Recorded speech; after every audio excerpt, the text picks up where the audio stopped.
Welcome everybody to my channel.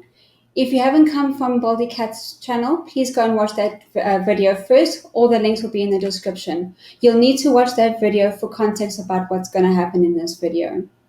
In the meantime, thank you very much, Baldy Catz, for joining me. How are you doing?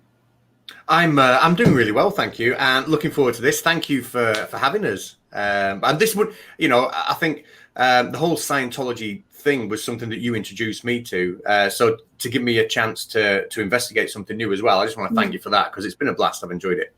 Oh, no, you're welcome. You're welcome. I'm just glad I was able to help someone stay away from it. Not that I think that you would have gone anywhere near it, but I'm happy to help in any way possible.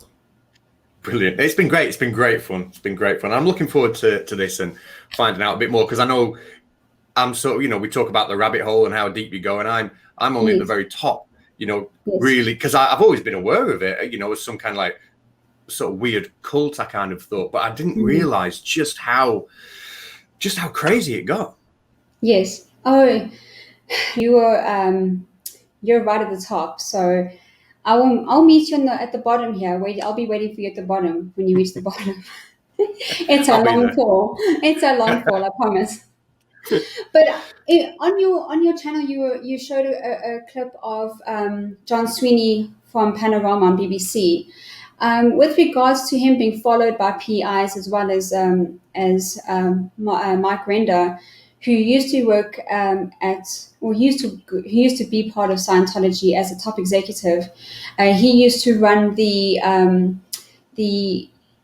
goodness gracious, the Office of Special Affairs, where they would, sort out all the affairs of Scientology when it comes to media and what's the word? People finding out about Scientology and people, saying wrong things about Scientology, disagreeing with Scientology. Let's put it to you that way.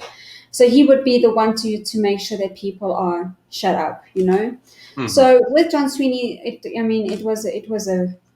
was a big thing for him. It changed his life, to be honest. What I've watched him, after the fact that he said it changed his life. He regretted the way he reacted. But if you disagree with Scientology, they will send PIs, Sea Org members, and staff to stalk you. They call this fair game. This is the only religion that does this. So, but what are your thoughts about this kind of behavior? I don't understand at all how it fits into the world of religion whatsoever. I mean, with the John Sweeney, just to show you how powerful it was, he knew what they were trying to do. He knew what the game was. He knew that they were trying to get a reaction out of him. And he's a professional journalist who's been in lots and lots of heated discussions throughout his life. And even someone in his position who knows how to be professional, knows how to be cool and calm and articulate under pressure, even he ended up getting triggered knowing that they were trying to do that to him. So it shows you how powerful that can be.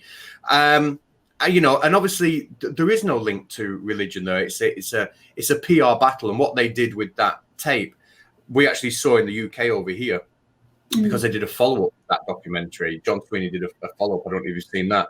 And that argument obviously was broadcast to us on Panorama, but it was filmed from the Church of Scientology, who spun it into a documentary of their own. And the way they twisted the truth and put it out there to make John Sweeney look like he was stalking them and he was some crazy, individual. It was ridiculous. So yeah, it's a PR battle, but I can't imagine how videos like that would appeal to anybody who isn't already kind of brainwashed by Scientology. Anyone who's looking at two documentaries side by side, we'll see how ridiculous the Scientology one is, but there must, the grip they have on people, I think, for them to watch that kind of propaganda and believe it, it's frightening. I mean, if you think about the Catholic Church, they've had a lot of bad PR as well. But you don't see them going out stalking people and trying to sue people and following them and trying to trigger them.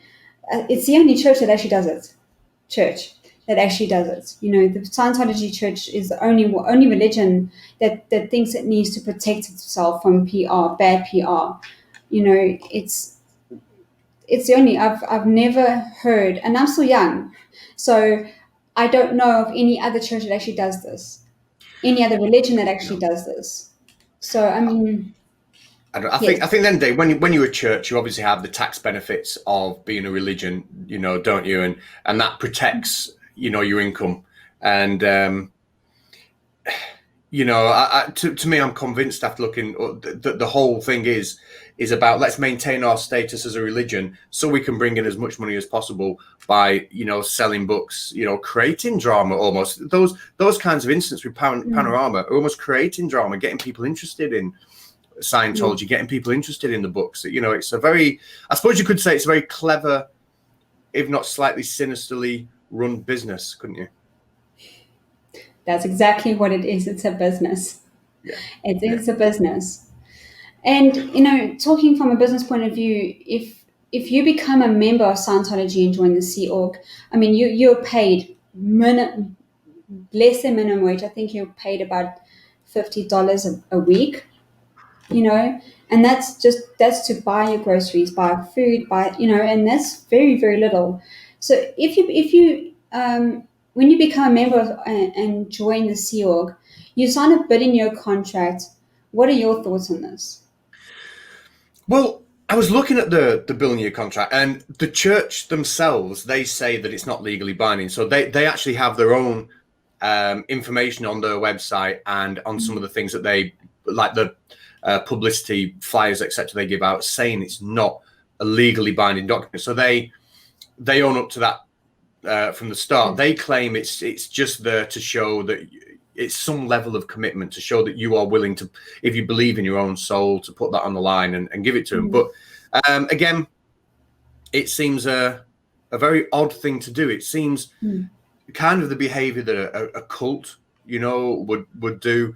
Kind of the behavior that you'd expect from a cult leader to its members, saying, you owe me your soul. It's crazy. Every other religion, every other church, your soul belongs to whatever divine being that they worship. Your soul doesn't belong to the church. It belongs to God, for example. Yes. Not your soul belongs to the church for a billion years. That again, it seems almost a psychological a pressure point. Yes. And the thing is, you're pressured to sign this contract. There have been stories where they lock you in a room and they will grind you until you say yes, just to get out of that room. You sign the contract just so you can get out of that room, because it's just to get you on into the Sea organization. It's the biggest amount of control they have on you. Because if you're a public Scientologist, they don't have that much control over you. But once you are a Sea Org member, they have full control over you. They have full control over your social life, when you sleep, when you work, when you eat, things like that. They have full control over your entire life. When you're a public Scientologist, you still have control of your life. So they're trying to get, as what I see, is they're trying to get as many people into the Sea organization to control as many people as possible, so they cannot leave Scientology. That's how I've seen it, at least. Yeah, and when you're in that position, and you live in the life, then the people who you're in that organization with become your friends, they become your family, and you do, because of the way you've got to live your life and the sacrifices you've got to make, you're cutting yourself off from your own friends and family. And that in itself, like any kind of cult, like any kind of sort of like fringe group like that, makes it very, very difficult to leave, because you're not leaving just the ideology of the church. You're leaving the people who essentially are your family, yes. To go out to nowhere. Yes. Now, leaving to go out to nowhere, if you leave Scientology after serving in this organization, you're given a freeloader's bill. Now, we've already discussed that the Billionaire Contract is not it's not binding. So it's not legally binding, should I say? So would you still pay? So with your freeloader's bill, would you still pay the freeloader's bill, knowing that the contract is not law binding? Not at all. And I think it's that bill, that kind of like you owe us something, is just another psychological way of trying to have something over somebody else. You know, you've let us down, you owe us this. It's a reminder that we have given you accommodation, or we have given you whatever, we've given you training or food, and you owe us, you morally owe us. And it isn't legal. I was reading an article in the St. Petersburg, in the I'm going to pronounce it wrong, the Petersburg Times, by a guy called Robert Farley, and he's an investigative journalist, and he knows a lot more about the law than I do, but he did a nice little piece just about how ridiculous and unenforceable that bill was. So if you've got the right mindset, then you're just going to ignore it. Of course you can ignore it. But when you're coming out of a cult and you're feeling that guilt of leaving, or almost being made to feel like you're betraying people you consider to be friends and families, that's having that over your head. You know, it's another screw in that coffin, isn't it? It's another added bit of pressure that, well, they know what they're doing, don't they? It's horrible. Well, let me just give context with regards to the Free Lotus Bill for our viewers. Now, with the Free Lotus Bill, when you become a C member, a C organization member, you don't pay for classes, you don't pay for auditing, you don't pay for your books, you don't pay for boarding, food, anything like that. Everything is paid for you. So if you decide to leave the C organization, you're given a Free Lotus Bill to an amount of your classes, food, boarding, auditing, anything like that, and you are required to pay it. Well, according to Scientology, you're required to pay it. Otherwise, you'll be known as an SP, which is a suppressive person.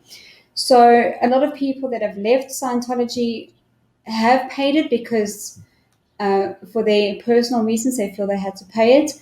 Some have just completely ignored it, and they will constantly get messages from, Scientology saying that they have to pay their debt or their bill, and they just ignore it. And eventually, you stop hearing about what actually happens. I've never heard a story of, if it actually goes further than just constant, bombardment of messages and phone calls and, so on and so forth. So,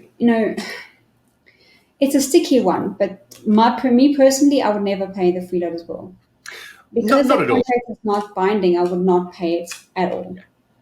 And it's not, but I mean, there are people out there who get anxious and intimidated and start to stress about things like that. And I mean, there are companies out there, nothing to do with Scientology.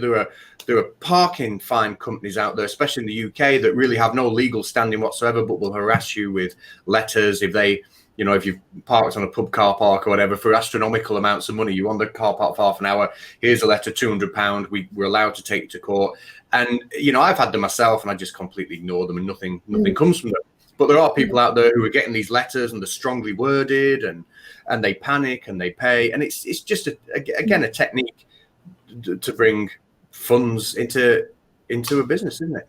Yes, of course. And screw who it affects. Well, speaking of business, the IRS does not seem to think it's a business. The Scientology was regarded as a religion by the IRS in the late 80s. Scientology is the only religion that is not upfront about their beliefs. If they were, would you still join? Now, with their religion, I mean, a lot of people know about their belief of Xenu, the galactic overlord. I just want to make it clear, I've got no problem with whatever they believe in. They can believe in a pineapple for all I care, an apple for all I care. It's not the point of what they believe. But because they're not upfront about their belief system, would you still join? Would you still respect the religion?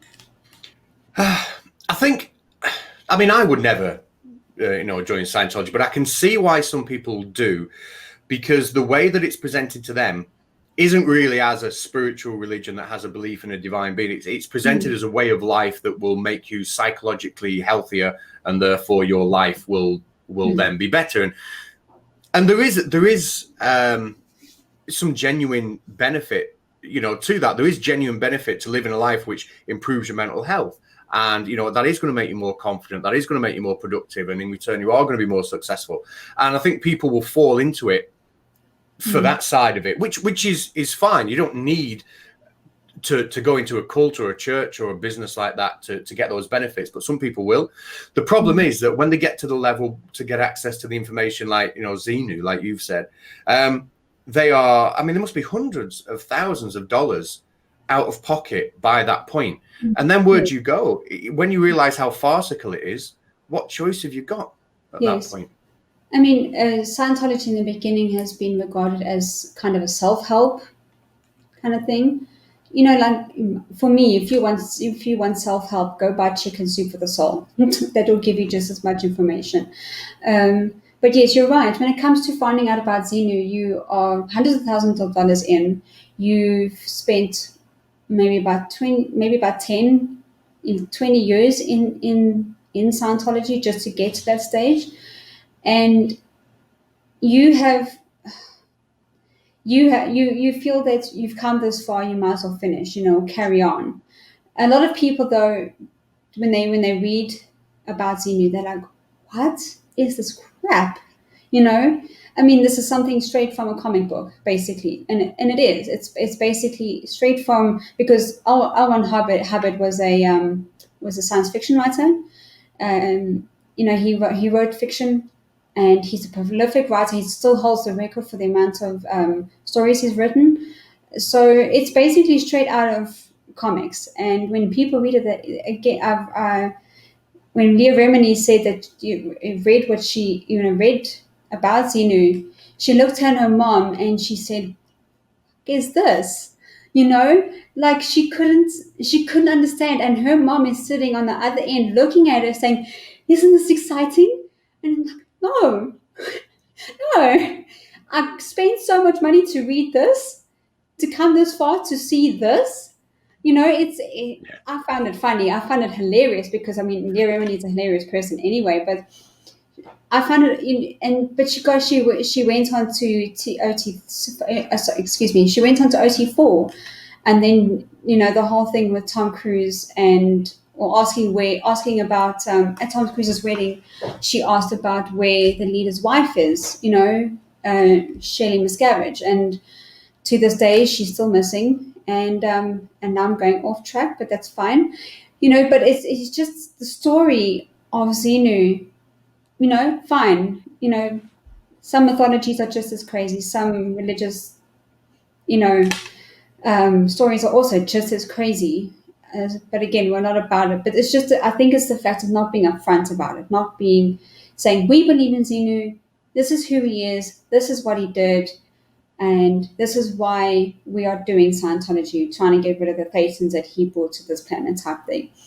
I wouldn't, if they were upfront with me and they told me I was full of Thetans, you know, first of all, what are Thetans? Be upfront with me about what those are. And then explain to me why, you know, why the Xenu would do such a thing. But I suppose that goes straight into all the whole theology kind of thing, and I suppose it's not as important, but it would be, they would be more respected if they were more upfront about what they believed. Well, I mean, exactly.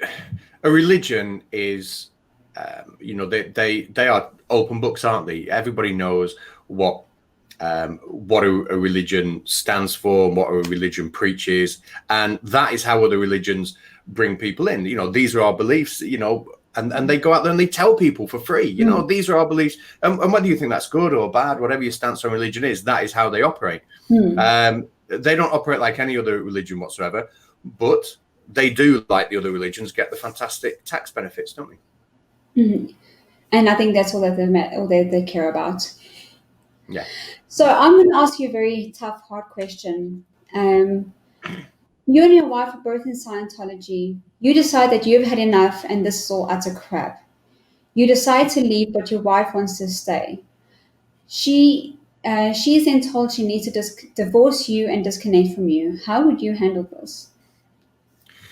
I think when you're in that position, you have to understand that somebody who's in that cult, who is so wrapped up in that cult, they are not going to get out of that unless they have good people, you know, outside waiting for them. So however heartbreaking that will be for somebody, and it will destroy them out, and I'm sure it has destroyed many families. But you have to make it clear to that person that whatever they say, whatever they choose, that you are still there for them, and keep writing them letters, keep sending them emails, keep that line of communication open, even if nothing's coming back. And then just hope that when the penny starts to drop with them, knowing that you're on the outside, you will be enough motivation for them to, to find a way out. Definitely. And that's if your letters get to them, that's if they do get to see their emails. As I said, sometimes they're not allowed to get to a computer at all. They're not allowed to read the internet. They're not allowed to get onto the internet. So reading emails is a bit of a tough one. Even phone calls are, they're busy, can't get to you. I'll make sure they phone you back, and they never do. So your best bet is to, even though their letters may not get them, but just keep writing, just keep trying. Any way of communication you think you have of them, even if you know that it may not get them, just keep trying anyway, because when they do find out that you're still trying to contact them, then they will know, okay, I do have someone on the outside waiting for me. Yeah. And I think that's true of any sort of cult or belief, where when you believe in something, like, for example, flat earthers or whatever, they get involved in this very small clique of people who they consider to be the people who know the truth, and alienate those around them. And it's very, very difficult because when you leave, the people that you have considered your friends are going to turn on you. So who have you got left? You have to have somebody left, otherwise you're not going to get the strength to leave. Yes. Well, I mean, there have been people that have left and they have nothing, no one on the outside, and they build their life from the ground up. And I think that's the most inspiring thing. It's kind of an FU to Scientology, saying, I can do this. The world is scary, yes, but I can do this. And it's not as scary as you're saying either. I've made friends. I've reconnected with my family. I have, I've built a life for myself. I have my own home. I have children. I have a husband or wife, it's still very heartwarming to find these people, see these people online or on documentaries or on series, to know that they have made their way from working in Scientology as a Sea Org that has nothing to their name, to owning a home and a family, and having plenty of friends. And I think that's very inspiring. And I think that should be a sense of, we have something, we can help you. If you want to leave Scientology, we can help you. And that's why they have created an organization called the Aftermath Organization, where they help people that want to get out of Scientology. They help them. They feed, they give them some clothes, they give them food, they give them a place to stay until they are up on their feet. And when they're up on their feet, they're sent on their way so they can help more people, Yeah. And I think that's amazing. I think it's an amazing thing to do. And I think every religion should have that kind of outlet, a way to get out and get help. Although some religions are not like Scientology, where you have to have that kind of help out. It's easy to just leave Christianity and paganism and Buddhism and any other mainstream religion. But if you're in a cult where it's like Jonestown, like Scientology, if you think of those kind of cults, it's really hard to get out. Really, really hard to get out. And if you do and you make it, it's a wonderful story. An absolute wonderful story. And of course, there have been ones where they have had to return to Scientology because it's just too hard. It's not to say that they're giving up. It's just I don't think there's time for them. I don't think they're ready to leave. Well, that's it. And you've got to be mentally ready, haven't you? Because if you're not going to make it. It is so difficult when you've sacrificed all your finances, all your possessions, you've lost touch with your friends and family. It's going to be a difficult journey, and you've got to be up for it. Anything that's difficult, you've got to be up for it and motivated. You've got to have that bit of fire in your belly, haven't you? And until you've come to that conclusion yourself that now is the time, everything else makes it easier. but it can't do it for you. You have to come to that realization yourself. Yes, of course. Thank you very much for being on my video. It's really much appreciated. This has been fun. This has been so much fun. I enjoyed doing your part. I really did. That was exciting. And then coming on doing on my channel, it's been exciting. So thank you very much, Baldy. Thank you. I've really enjoyed it, and I'm sure it won't be the end. There's so much. I can see me making many more videos on Scientology in future. So I'm sure this won't be the end. We'll probably chat again. Well, I'm really looking forward to watching whatever else you come up with in terms of Scientology. Anyway, thank you very much, people, for joining me on my channel. Thanks very much for Baldy for joining us as well. Again, any links that are needed will be in the description. And have an awesome day. Bye.